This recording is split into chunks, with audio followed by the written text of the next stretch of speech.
A lot of content right now saying don't buy off Alibaba, buy directly from this website, from this factory.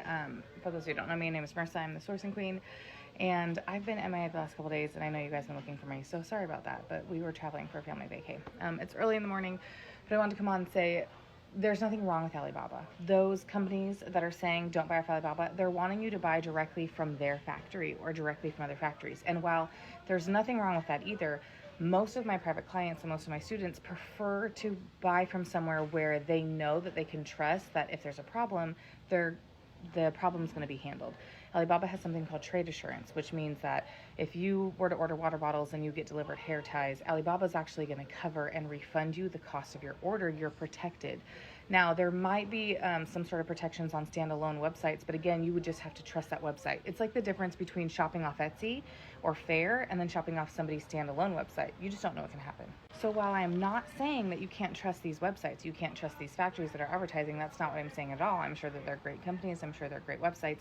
I'm just saying that if you are a new business owner who's sourcing internationally is something that's new for you, that is why I only teach on Alibaba, because when you make purchases, you can know that they're safe and secure. Alibaba is the same, again, like Etsy, but for businesses, specifically for B2B selling.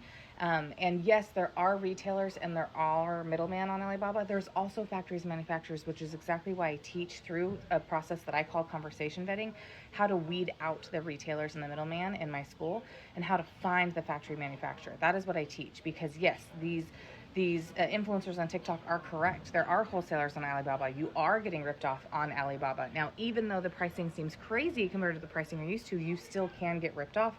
But that's because you just have to know how to find the actual factory manufacturer, which I will teach you. Lastly, I've been saying this for the last few weeks with everything that's going on. I just need people to kind of pause and take a break. I know there's so much scarcity and confusion and terror.